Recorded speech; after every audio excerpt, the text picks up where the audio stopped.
Let's get it. What's going on, everybody? Welcome to the SchuZ Show. I'm your host, Zach Shoemaker, and I alluded to a little bit ago on a post that I have a very special guest that's going to be joining me today. He is one of the most renowned boxing commentators with Sky Sports. He also is a ring pundit and also the author of The Knockout, Andy Clarke. Andy, how you doing today? Yeah, I'm very good, thanks. Thanks for having me. It's a great Absolutely. setup you've got, I have to say. Appreciate it. You as well. Well, obviously, when you talk about boxing in America, boxing UK, boxing fans go and watch boxing regardless of where it's taking place at. But I want to have you on here because there's a lot of stuff going on over across the pond right now, and you know it better than anybody else over there. So I really want to just kind of dive into a few things. And right out the gate, though, there was a massive controversy that came out this past weekend in a fight that I'm still a little bit shocked about what went down. That's involving the David Adelaide versus TKV fight there. And so obviously I think everyone's seen the play now, what's gone down with the ref saying pause and everything that's going down gets knocked down. Can you kind of walk us through a little bit, just your thoughts? Have you seen something too similar to that before? How often is that? How do you think that should be handled? Just kind of break down that for yourself. I haven't seen it too many times before, that exact kind of incident, but you do see similar kinds of things where somebody gets hit after the call to break, or somebody gets hit after the bell has gone. And often referees, I think, are quite reluctant to take a particularly strong line on it because nobody wants to disqualify anybody. I'm not saying that Adelaide should have been disqualified. Just in that instance, you'd imagine what you would do is you certainly wouldn't count it as a legitimate knockdown, and then you would give TKV 5 minutes to recover in the same way that you would if somebody got hit low. And even then, that's not ideal if somebody's really been hit hard and had something taken out of them. So you see kind of similar things. Funnily enough, on the same night, 2 fights beforehand, in a fight between Jack Rafferty and Corey O'Regan, we had a similar sort of incident where the glove was pulled down by the referee, the instruction to break was given, and then O'Regan got hit. And I'm never a fan of referees physically touching fighters unless they've called break and they're getting in there to just really get amongst them and separate them. Pulling a glove down, pulling an arm down, as soon as a fighter sees it or feels it, then they will relax because they'll feel confident that they know what the next thing is going to be, and that will be the call to break. So that often is two things, really. It's not just the fact that he's been hit, it's the fact that he's been hit when he switched off and turned off those kind of brace mechanisms because he thinks that, we're no longer in active contest, if you like. Because the punch he got hit with was a decent shot, but if he'd been braced and ready, it wouldn't have done anything like the damage that it did. So it was a bit of a mess, to be honest. And I know that the Border Control here are looking at it tomorrow. They're meeting tomorrow and having a look at it, and they'll decide what they're going to do. But it was a very unfortunate conclusion to a British heavyweight title fight. But as with all mistakes, the key thing now is what's the response, because mistakes happen and we all accept that. But how you handle it now is the key thing, really. And that's what I want to follow up with you on, because that is something I know the Ring posted about yesterday. That's going to be a Wednesday. They're going to have a meeting and whatnot. And I know there's a lot of controversy. People say, will the BBFC actually go out and make it a no contest? Historically, that's not always what they like to do. But is that something, in your opinion, that you see possibly happening? Could this be where they make it a no contest, an immediate rematch, something along those lines? Or what do you think the results could possibly be from that meeting? I think they'll probably say that the result stands, but they'll order an immediate rematch. That's just what I think they will probably do, because they put a lot of faith and trust in their referees, the British Boxing Border Control. They'll see that a mistake has been made here. But one thing they don't allow in this country is video replay. They don't allow that facility. It is all at the discretion of the referee, and the referee's decision is final. And I think for that reason, they will say, okay, it was a mistake, but that is the decision that he made and the result stands, but we will order an immediate rematch. I think that's what we'll get. So in your own opinion, let's say you had all the rule books, you could create whatever you wanted there. Is replay something that you would be in favor of? Is that something I know obviously can cause more time? Sometimes fans are kind of polar opposite on those stances on that, but for your own sake, is that something that you would be interested in? Would you like to possibly see them adapt that? Yeah, I would, because I think the system that the WBC have, basically, where they're keen to have video replay available to the referee purely for black and white decisions. Was it low or wasn't it? Was the cut caused by a punch or a head clash? Was it after the bell or wasn't it? And in this case, was he hit after the call to break or wasn't he? These are yes and no things, and mistakes get made because people don't quite have the right angle to see something, or the referee makes a kind of chronological misjudgment, if you like. And you can watch the replay and you can clearly decide, okay, well, this needs to be overturned because we can clearly see it's not an interpretation or a matter of opinion. It's just a cold, hard fact that he was hit after the call to break. And in that instance, you would change it. We had one here a few years ago. Charlie Edwards was boxing Julio Cesar Martinez and got put down by a body shot. And Martinez then hit him when he was down on all fours, so late that the referee had turned around to get to the neutral corner and pick up the count from the timekeeper and all of that. So he didn't actually see it. He was turning as he hit him with the late and very illegal blow. Everybody else saw it, but he didn't. And he gave the decision and he counted him out. And there was uproar at ringside. And there was a WBC title fight defense, and Rich O'Sullivan was there. And he actually just used the big screen as his own personal replay and had it announced at the end of the fight that it was a no contest, basically, which is not something you would ever get in a UK ring normally. But for stuff like that, yeah, I'm in favour of it because I don't see that it really takes all that much time. Definitely. So I also want to touch up on something that we know is a massive fight coming out to your side over there. And it's obviously a fight over here that we're talking about. We're excited for Chris Eubank Jr., Conor Benn. But the atmosphere obviously is going to be much different over there than it is out here. There's a lot of stuff, animosity and everything building up for many, many years now, going all the way back to their fathers. And so I just have to ask you for the beginning portions there. When you talk about just the overall atmosphere in the boxing world out there, what is it like? What's the vibe like out there currently as people are preparing a few weeks out now from one of the biggest fights, if not the biggest fight to make in British boxing? I mean, it's building. It's building because we got a couple of good ones coming back to back. Ben Whittaker fights Liam Cameron in a rematch after that crazy first fight they had in Saudi, and there's a lot riding on that. But then Eubank Ben is just a different level when it comes to that grudge match factor because it is real. Obviously, they've got the backstory with the parents, but they've got a relationship, if you like, of their own now. And the backstory will always be fantastic. People will get involved in that. I remember it the first time around. It was one of the things that really just pulled me down the boxing rabbit hole. I was 12, I think, when they first boxed, Nigel Benn and Chris Eubank. And it was absolutely everywhere because the world was different then. It was free-to-air TV, radio, newspapers. That was it. So if you made it onto that, you were, and they did make it onto that, and you stop any bank and they were about. The world has changed, obviously, but this is still a really big fight, and people sporting get dragged into this. They like it or not during fight week because it will be absolutely everywhere, and they are quite different characters. Eubank Jr. is quite studied in what he says. He's got this ability to be just naturally quite patronising and irritating for his opponents. I mean, it's a useful skill to have. Conor Benn's pretty emotional and bites on it. He just can't help himself. And Eubank with antics with the egg in that first press conference, I was there, and to be honest, none of us really saw it because it was on the far side to us. But that just helped sell the fight better than anything else he could possibly have done. And that's what you get with him as well. Some people aren't crazy about him. I've never had any kind of problem with him. I think he understands TV, he understands the press, he understands that you need to bring more than just an attractive style. You need to sell a fight, and he absolutely does that. And so we obviously have a question. I know we talk about over here a little bit. I know the world kind of talks about it, but in terms of making potentially the biggest fight in British boxing, I think there only were two options really to look at. AJ and Tyson Fury fighting, Eubank and Ben. You have both options to look at. Let's say both are on the table. Which one do you think would end up being the biggest fight to possibly make out there?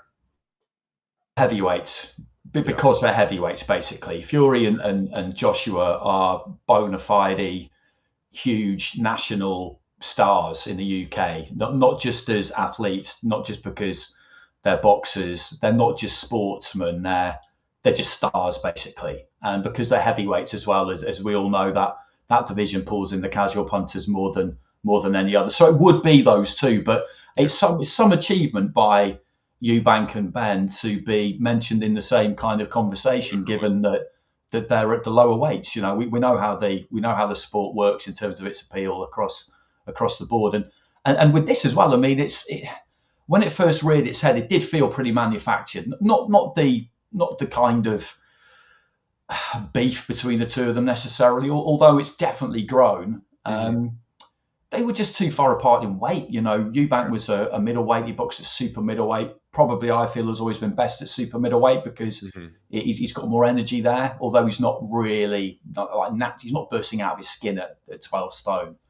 And Ben was absolutely a welterweight who moved up to welterweight when he probably still could have made super lightweight earlier in his career. So at that point, you did feel like they're just trying to cash this in a bit because of the surnames, and these two will sell the fight really well. But I mean, how competitive can this really be? Even though Eubank agreed to drag himself down to 157, and when you look at it now, it could be that after the event, we look at it and just think, well, of course, Chris Eubank was too big and stopped Conor Benn. What else was really ever going to happen? Yeah. It could be one of those, but I don't know. Ben is just he's so full of rage and determination that you do really wonder. I'm very kind of, well, I don't know what the right word is, anal probably, when it comes to analysing fights prior to the actual fight. I like to look at what's actually happened in real life rather than potential and this, that, and what might happen. And when you do that, you can only really come up with one winner, which is Eubank. But I do wonder because he's in his mid-30s now, Eubank. He's had a pretty long career. He did get chinned by Liam Smith not that long ago. Okay, he won the rematch, which was really, really good, but it happened. He looked okay in his last fight, but I know it was hard to make 160. Not ludicrously hard, but pretty hard. Sure. Whereas Ben is going to be bursting with energy at that weight, absolutely bursting. But his recent performances over the last 3 years have been pretty underwhelming. So I think you have to come down on the side of Eubank if you're looking at it sensibly. But there's just something in the back of my mind that makes me wonder. Yeah, it's kind of the same pathway I have on that one. I think, like you said, the biggest thing for Ben, obviously, he was suspended for a little bit. He hasn't been the most active fighter. When we have seen him, like you said, it's been underwhelming to say the least in those performances. But let's say hypothetically, obviously, I think Eubank will be a clear favorite heading into that fight. What would the path of victory be for Ben? What would be the route he has to take to possibly compete and possibly even get the win over Eubank? I think he has to be aggressive. You can never be too reckless or too gung-ho, but I think he has to take it to Eubank and try and impose his youth, and he does have some serious physicality as well. Eubank, he's never looked huge when you look at him, and I don't think Ben would look at him and feel in any way intimidated by size. And I think he needs to really get on top of him and try and drag him into a hard fight really early on. You don't want to walk onto anything. Like I say, you've got to be ice cold about these things, but he's got to make it as uncomfortable for him as he possibly can, because Eubank is the more experienced fighter, and we don't really know whether Eubank has still got it in him to box in the way that he used to, which was just lights, camera, action, high work rate, high intensity, just bring it, because he used to be able to do that. If he can he still do that now at 35, 36? I don't really know, because he didn't particularly have to do that in the second fight against Liam Smith. He did what he needed to do, and it was a good performance. But Smith left something to be desired that night. So that's the question, really: is what has Eubank got left? And Ben has got to make him answer that question quickly, because he can't let him settle in any way or allow him to try and establish or dictate the pace. He's got to go for it. He's got to go for broke. I do want to sidetrack real quickly on Conor Benn, because obviously he's a little bit younger. He has some stuff still in the tank. I think obviously there's many more fights to make after this Eubank fight. I think you look back at, I don't know what weight class he's going to settle back at, but hypothetically, let's say he goes back, fights at 146. You have him with obviously Boots. You have all the other guys in the mix there. And I think that division is kind of lacking some star power. Outside of obviously you have Boots right now. Stanionis going to be fine this weekend. But then you have guys like Mario Barrios, you have Brian Norman, who looked good last weekend, but he could obviously be a guy that becomes that star in that weight class as well. Is that something you see possibly happening after this Eubank fight, him going back down to that weight class, competing against guys like the Boots, going up in that weight class, is kind of making some noise there? I mean, it could happen. Yeah, it could happen if he puts on a good performance against Eubank, win, lose or draw. Then there's plenty of possibilities for him career wise. It's completely unthinkable for him to defeat to Eubank, but the people around him will know that if it doesn't go according to plan in terms of the results, so long as he looks good and is entertaining, then there is a lot out there that can happen. Because before this, he'd been made mandatory by the WBC, I think, hadn't he, for the welterweight title? Based on what, you could ask that question, but you can ask that question in boxing quite often. Sure. So he is well thought of, because commercially he is appealing, he's attractive, and he can sell a ticket. And if he were to beat Eubank, there is a rematch clause, but if he were to beat Eubank, then he is a major draw for big name fighters. People will want to fight him, and they'll probably have to come here to do it, but they will want to fight him.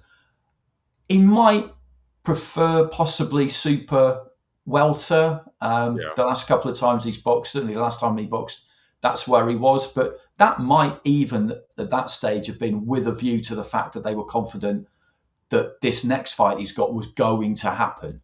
But if he's been around 11 stone for a while, then getting down to 10.5 might be difficult. But the reality is that you go where the best fights are, and he is definitely a prize fighter. And so is Eubank. Eubank's never won a world title but he's made an awful lot of money. And I feel like Ben is cut from similar cloth. He would love to win a world title, I'm sure, but he will go where the biggest prize is. And I think with a good performance, he will be looked upon as being a prize. Getting a fight with him could be a serious prize. And there's another point too. I know I talked about what's the biggest fight, and obviously you went with the one that I agree with you on, is AJ Fury's the biggest fight to make in British boxing. And that's the question we keep asking. Obviously for AJ, it's at a stage of his career where could he go for another fight to build himself back up and try to make another run? Sure. But I think the biggest, by far the most money he's going to make is with the Fury fight. That makes a lot of sense for both guys. But the problem is right now, Fury is obviously retired, at least according to him at this point. Is that something that you see happening down the line? Do you think Fury still has one more fight in him to go fight AJ if the stage is right, whether it be at Wembley or one of the big stadiums out there? I do, yeah. I always have. And when he retired, I remember we got the news. It was the day I think we were all in central London for a press conference for the last Crescendo. And I remember at the time just thinking to myself, it's only 3 weeks after he's lost that second fight to Usyk, and it felt like longer because we'd had Christmas and New Year, and I'd been away on holiday and stuff like that. But I thought about it and I realised it's only 3 weeks. It's really not very long at all. And I think at that point, I totally believe him when he says at the moment that he doesn't want to box again. Sure. Because people are allowed to change their mind. Exactly, people can be very hardcore, can't they? With athletes, it's like, no, you said you're retired. How dare you come back? Well, if he changes his mind, he changes his mind. And I hope he does, because we've heard him talk in the past about how much he needs boxing in his life for his mental well-being and for that discipline and that regime. And he said to me once before the fight with Chisora, he said, I've come to the realization now that boxing will retire me. I won't retire from boxing, which is quite bleak if you think about it. But at the same time, that's been true for loads of fighters. It's hard to leave it alone. They don't know what to do afterwards. And for that reason, I think he will come back. What is it now? Probably about 10 weeks or so, 11 weeks since he announced that retirement. So it's still fairly fresh. But if you're Joshua, you kind of want him to get on with it, because he's in limbo a bit at the minute, AJ, because if you're in the Joshua business, you're thinking to yourself, we don't really want to go for a rebuild like they did with, say, Jermaine Franklin and Otto Wallin and Hellenius, those fights he had in 2023. I'm not saying that I don't think he would beat that level of fighter, but if it went wrong and he did lose off the back of having lost to Dubois as well, then the shine really does come off that Fury fight, then it would Yeah. still be big, but I think they need to do it next. And so Agree. he's just kind of waiting on Fury, which I think will entertain Tyson Fury as well. You know, I think it'll entertain him that he's conducting the orchestra with this one, because he very much is. You know, it can't happen unless he comes out of retirement. Yep. And I know the only thing I was looking at too is, obviously I said you could do the rebuilding out option. That doesn't necessarily make the most sense financially for AJ, especially when he's already accomplished what he's accomplished. Like, there's no point he has to go get more stuff to accomplish whatever his resume is already set. But there's another fight, obviously, with an American guy that people have been looking at them fighting for a long time, and Deontay Wilder, who he's going to be fighting in Wichita. I think it's going to be June or something like that, late May, something along those lines. Could you see that being the fight that maybe if Fury doesn't want to fight this year, or maybe not until later this year, maybe even early 2026, that could possibly be the fight that they do look into and possibly even make? Yeah, it could be. It could be. But what needs to happen is that Wilder in that comeback fight needs to uncork an explosive knockout. Exactly, yeah. That absolutely must happen, because that is his drawing point. That's his selling point. And personally, I think his ability to detonate at the highest level, or even at kind of just below that highest level, I think it's gone. Yeah. But he should be able to do it still against the guy he's in with for his comeback fight. And he has to, because if he can do that, then that clip will go around and he'll be able to say that the Bronze Bomber is back and all the rest of it. And you can talk it up. Yeah. And then you can do it. Then you can make it. But he absolutely has to provide that in that fight. Watching his last couple and just being around him for those last couple out in Saudi, it was really noticeable how different he was. You know, he was very zen. He was all kind of peace and love. I spoke to him for the book about, you know, the business of knocking people out, and he was great. And previously, I wouldn't even have dared ask him, to be honest with you, during fight week, to answer a question which was essentially kind of like, what's it like getting knocked out? Or you know, do you have that acceptance now that it could be you? I would never have asked him that. And he was great. He was just like, yeah, of course, you know, you have to have that acceptance, because what you're trying to do to them, they're trying to do to you. And those fights against Fury had changed him, basically. True. And that darkness that he used to bring to fight week had gone, which for the rest of his life is a really good thing. But for his boxing career, it was a disaster, because you have to be that mean-spirited, win-at-all-costs person, which is what he was. You know, he talked about body bags and other stuff, wouldn't he? Which would make you cringe. But at the same time, that was the place he would take himself to in fight week. You know, he just wanted to do maximum damage. And then you find yourself talking to him and he's telling you about ayahuasca and all this other stuff, and you're thinking, wow, this is what's happened? You know, what's happened here? And the answer is, you know, as Mickey says to Rocky, you know, you got civilized. Some things have changed, and once that edge is gone, I don't think you can really get it back, unfortunately. But that doesn't mean they can't make that fight. But he does have to, you know, it sounds a bit brutal, but he does have to mercilessly chin this guy he's in with next. Absolutely. Or it's a very tough sell. Definitely. So I want to go back to the card real quickly. I have one more question on that one, and that's when you look at the card. Obviously, the big draw is the main event, Chris Eubank, Conor Benn. But there's some good fights on the undercard. Then you talk about Anthony Yard fighting Lyndon Arthur, Liam Smith, Aaron McKenna, CBS can be out there against Glanton, Vidal Riley versus Chevron Clarke. When you look at the card, is there a fight that stands out to you outside of the main event? Like, is there one that you're really excited for? I mean, they're all good fights. They are all good fights. Liam Smith, Aaron McKenna could be really interesting, you know, because both McKennas, they have just been bred since, you know, since they were old enough to hold up their hands, basically. As soon as they were old enough to hold up their hands were getting wrapped. That's how they've come up, and they love it. And he's been waiting for this, McKenna. He was in that Matchroom middleweight kind of prize fighter tournament, but that was going to be spread over a few months, and he won his quarterfinal. He was into the semi-finals. He was supposed to box Kieran Conway, and then the whole thing just kind of fell over, which was a real shame, because it was exactly what he'd been needing, because he'd been struggling to get fights. So, you know, that will be a good fight to watch, because they do bring it, the McKennas. And Liam Smith, I've always thought is a good fighter to watch as well. But Lyndon Arthur, Anthony Yard, the third fight, and it is 1-1. It's not the trilogy that anyone was necessarily Sure. asking for, I don't think. But at the same time, it is quite key now because Yard has got himself into this situation the last year or so whereby he left Frank Warren, or looked like he had, at exactly the wrong time when the Saudi Connect appeared. And then has watched Joshua Buatsi essentially have two fights that he should have had. Yeah.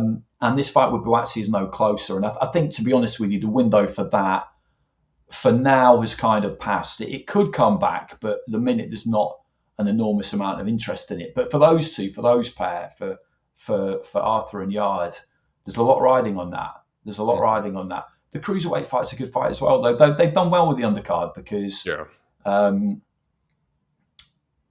with these big cards, it is carried by the headline. It's that particular pay-per-view sales. And to be honest with you, I think it's good what they've done in terms of trying to fix prices and keep prices down. But I'm kind of the view that it doesn't really make that much difference. If someone wants to buy it, they're going to buy it. And a good supporting cast is always a good thing, and they've definitely got one for this. And Spurs is a great place to watch boxing as well. I've been a couple of times for AJ Usyk and then for Fury Chisora, 60 odd thousand. At one end of the ground is just one long sloping terrace, which is just spectacular. Now, there is one of the big British fight you mentioned too in the beginning that's coming up on Easter Sunday, and that's going to be the Ben Whittaker Liam Cameron rematch. And there seems, we know what happened in the fight, or we don't necessarily know what happened actually, but we know something happened in that ring that led to a whole lot of controversy. And then we now find out just a couple of weeks ago, or a couple of days ago now, that there's also controversy on how many rounds this fight is going to be at now. If it's going to be 12 is what the paperwork supposedly was. They were Ben Whittaker and Ben Shalom were supposedly wanting it at 10. Have you heard anything about that? Is that something that's going to possibly impact the fight to any extent? Are they going to go 12, 10? Like, what are you hearing about that? I've not heard anything about that, which is interesting because normally I would have been, this week I would expect, I know who's on the card, but this week I would expect to get a kind of official card through from Sky with the order of fights and that kind of thing. And I haven't had one yet. If they signed a contract for 12 rounds, then Cameron is totally within his rights to stick to that. And if he does, then it'll be 12 rounds.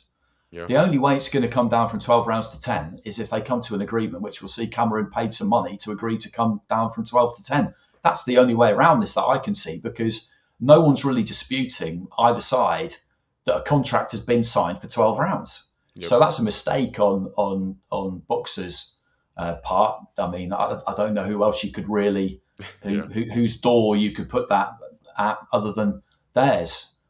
But if you're Whittaker, I think he will be looking at this fight and thinking, I don't want in the build up to this fight to be all of a sudden looking like I'm scared of 12 rounds. Okay, I was expecting 10, but this is crucial to my career now. I need to win this fight. I can't be complaining and looking frightened of an extra 2 rounds. This is it. This is all on the line, all in. I must win. Agreed. So 12, 10, 15, 20, I don't care. I'm just going to make sure that I win this fight. And I haven't really heard him say a word. So I think that is the attitude that he's taking. And it's the attitude that he has to take, because in the first fight, like you said, the finish was bizarre. Mm-hmm. I always find it strange when people say, "Oh, he wasn't really injured." You don't know. Yeah, exactly. You can't know what another human being is feeling. It's possible that he milked it. It's always possible in that situation that someone did that, but you can't know. Yep. And I would always prefer to take a fighter at their word, unless it's incredibly obvious what's going on. And there's just no way that was, because they both clattered onto the apron, and it's perfectly feasible that significant damage was done there. And it was called a draw, and at that point I think the scores were about right. It looked like the fight was turning in Cameron's favour at that stage, but you don't know that Whittaker wouldn't have been capable of getting himself together and turning it back again. And that's why you have to do the second fight. But agree. All of these, but there's nowhere to go now for Whittaker, and I think he'll like that. I think this is maybe what he needed, the pressure where people are really questioning him. Mm-hmm. Because it's amazing how quickly things can turn. Everybody loves you, and then all of a sudden you go from being, the next pay-per-view star to people just say, well, you basically just bottled that and faked an injury.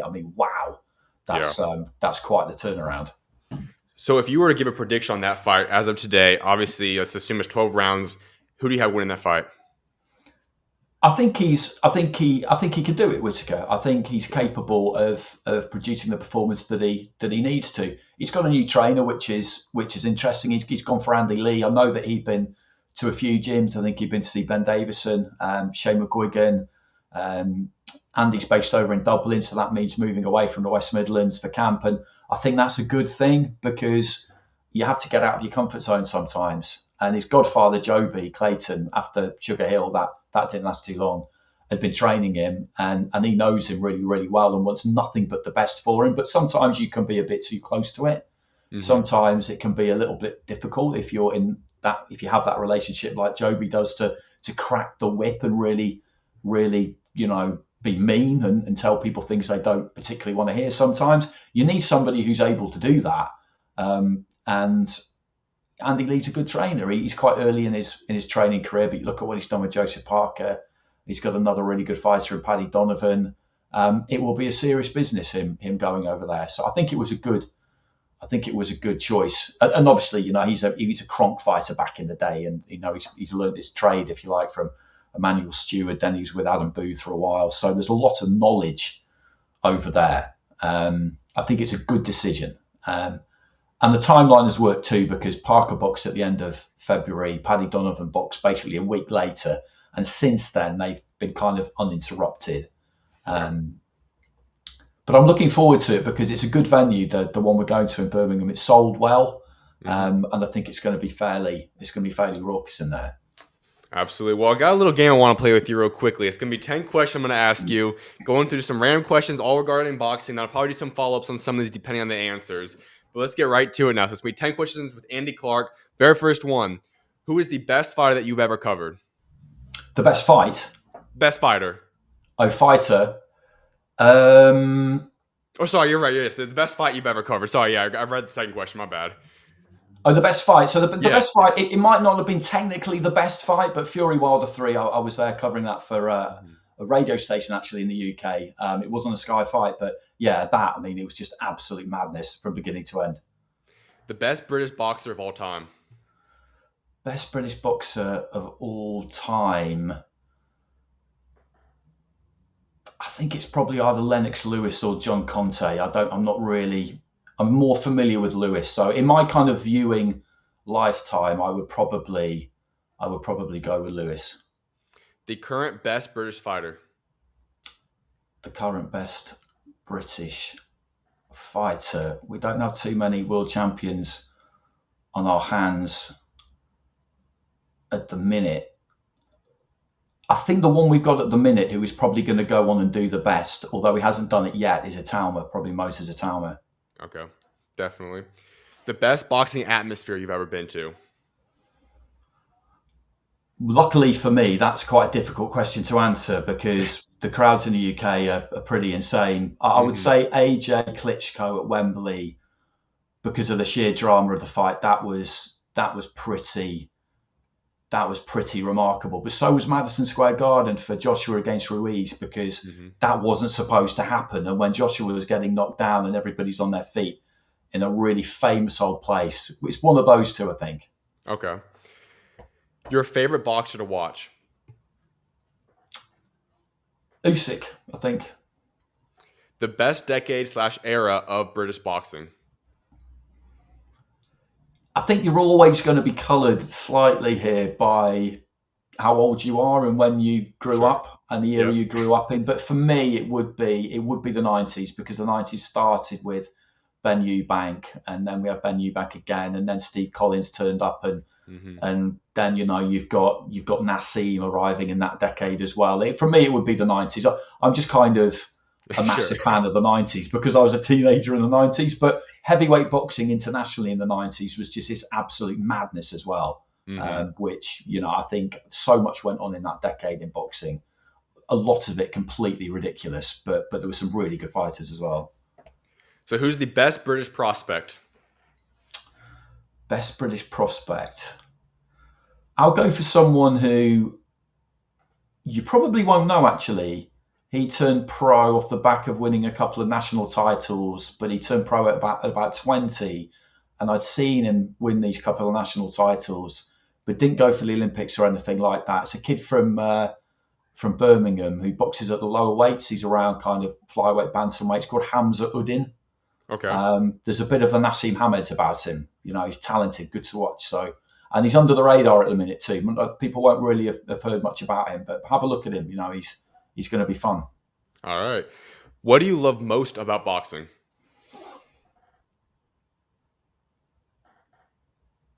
I think it's the sheer unpredictability of it, because you just don't know what's going to happen, and all sorts of things can happen in that ring. The rules are pretty simple, but every year, every season, something happens where I think, okay, I wasn't expecting that. I've never really seen that. Whittaker Cameron, for example, you see things like it, but on a fight you're actually working on, you think, God, there's a situation you've got to deal with. And it is really the most unpredictable thing of all is the knockout, and that's why I got so obsessed about it and wrote a book about it, really, because you don't have that in other sports, this capacity to completely flip something on its head and finish the contest in the blink of an eye. You just can't do it in other sports. You can score late, you can get a basket on the buzzer, a last minute goal in football, but you've got to be right there, and it's got to be really close for you to be able to do that. You have to be within striking distance, where in boxing, you could be 8-9 rounds down, and then all of a sudden it's over. And it's just that moment of pure drama where you've got this kind of living, breathing organism in front of you that's just so full of life and possibilities, a fight. And then all of a sudden it's finished. It's just bizarre. Every time I see one, I just can't. It is a mind-blowing thing. If you were going to go fight next and you had to get a trainer to go help yourself get ready for a fight, who would you pick as that trainer? I would probably, this isn't really a proper answer, but I would probably go with my Sky Sports co-commentator, Matt Macklin, because he's a very knowledgeable guy, but also he knows me.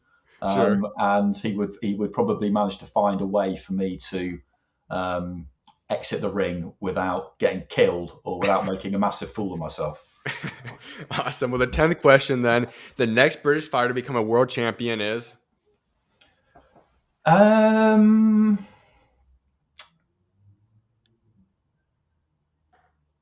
an interesting one, that, I mean, the cupboard is a little bit bare at the moment. I'm just thinking about the weights, who's within striking distance and who's got a shot, or who has realistically got a shot coming up fairly soon. Galal Yafai, I would say, is pretty likely. The kind of more romantic answer would be Italma, but how do you go about getting an opportunity when all of the belts are owned by two people? It's that. I mean, that's been the case since. God, that's been the case forever almost. I think since Joshua won that WBO in end of March 2018. I think ever since then, all four belts have been shared by two people. The identities have changed, obviously, but I think that's the situation we've had. So it's been hard to get opportunities. So yeah, I'll probably say probably a FI. Absolutely. Well, I do want to pivot off one of those things. And actually, one of the questions I want to follow up on was you brought up Itoma. He's the guy that everyone's looking at, especially I'm sure British fans are a lot more excited than obviously we are over here. But I've seen him a lot. I'm a huge fan of him. When you just look at what he's capable of at the age he's currently at, which a lot of guys at his age are not able to fight at a high level at the heavyweight division. Obviously, he hasn't had big fights yet per se, but I think it's obviously coming in the future. How bright do you think his future is? It's incredibly bright because everybody you speak to says the same thing about him. I was commentating with Shane McGuigan on Usyk, Fury and Matt before Christmas, and he'd had him in the gym. The famous story about him turning up for sparring in his school uniform, and they had to wait until 4 o'clock to do sparring because he was literally finishing school. That was at Shane's gym, and he was sparring Lawrence Okoli and gave him all sorts of problems. I spoke to Lawrence about it, and he said, yeah, it was absolutely. I mean, it was embarrassing, it was painful, it was all of the things you don't want. And I said to him, would you fight him at some point in the future? And he actually just laughed and said no. And he was happy to. He was happy to do it. He didn't feel any kind of shame. It's really unusual to get that kind of reaction from an active fighter. And you ask anybody, and they, like I say, they all say the same thing. I don't think there's any real chance of him getting ahead of himself. He seems very switched on. He's got a very good heavyweight crew around him in the Warrens. You know, Yep. they know how to do it. And last time we saw him against Dempsey McKean was really supposed to ask some questions. You know, he's a big man. He'd only lost one fight against Hrgovic, I think it was, a fight that he'd done well in, and he just poleaxed him in absolutely no time. And he did it right in front of us as well. He was on our side of the ring. And you see the setup and the movement and the speed. Yeah. And you just think, wow, God, this guy's going to be a huge problem. So I'm fascinated to see what they do with him next, to be honest, because who's going to want to fight him? If you're in and around him in the rankings, there's not much in it for you. You're never going to say, oh, no, I don't, you know, you price yourself out is what you do. But he's made a lot of progress, so pretty soon he's going to get mandated and things like that. But he'll always have to be. It's going to have to be that way because you're not going to fight him unless you have to. No one's giving him a voluntary. I mean, that would just be an absurd thing to do. Yeah. And so you look at him, I know there's also a big British guy, he's really young still, and he's a world champion right now, Daniel Dubois. And I know, obviously, we said it's probably a little bit of ways away until he gets that world championship fight, whether it be a year plus or whatever. Is that a fight you see being competitive and being a big fight to have happen one day in the future? Oh, I do, because I think Dubois is in that place where he is bursting full of confidence. I would have loved to have seen that fight against Parker because Dubois was installed as quite a heavy favourite by most people, and I understood it. But at the same time, I think Parker has looked better and better in every fight he's had recently, and he's experienced and he's clever and he knows his way around the ring. And you look at Bacoli. When Bacoli came in, everybody was talking about, well, you know, it's a bit of a risk and all of that, and they were happy to take it. And then he put him away. And I do think that would have been a really interesting fight. I made that pretty much a 50-50 fight, to be honest. And I'm still really keen to see it. But Dubois, you talk about someone growing when they win a title. And he'd been elevated to champion before he beat Joshua. But the win against Joshua was his world title win, really. I know that's kind of how he looks at it. And now he's just walking taller. He seems more comfortable in his own skin. It's amazing to see, really, when somebody just takes that step, particularly given what's happened to him previously, you know, earlier in his career. He just, the vibe you get off him now, the kind of aura you get off him now is one of just complete and utter resolution and confidence. So he is going to take some beating. You've got to be a clever fighter to beat him, but Itama is definitely a clever fighter. We will see that, but they do need to kind of build that because at the minute, Itama, he's had a lot of press, but he's not a big name fighter. The fights that he's had have been in Saudi, so they've been on Sky and TNT and DAZN, which helps him because the way the market share is in the UK, basically Sky's been around that long that they dominate, really. So, you know, if you want to get out to a big audience, that's where you kind of need to be. But he's on DAZN because he signed with Queensberry, but he's always going to be on there. They will get him out to the biggest audience they can, however they need to do it, because they need to make him kind of more of a star, really. Because Dubois AJ, for example, at Wembley, it sold okay on pay-per-view here, but not as well as you might have thought, basically because nobody thought that Dubois could beat Joshua. Yeah. I mean, the bigger casual audience that you need to suck in to really do numbers, because they didn't really know who he was, they just assumed that he couldn't win. Yeah. And that's always what you're up against, isn't it? You know, it's the same everywhere, isn't it? If you get an overseas fighter come to fight a home fighter, you look at the bookmakers' odds, and it's like they've never even bothered to look at the away fighter. It's just, well, we don't know who he is, so he's going to lose. He's going to lose, basically. And all of that stuff can take some time. Absolutely. Well, Andy, I appreciate you taking time to come on today. It was a blessing having you on today.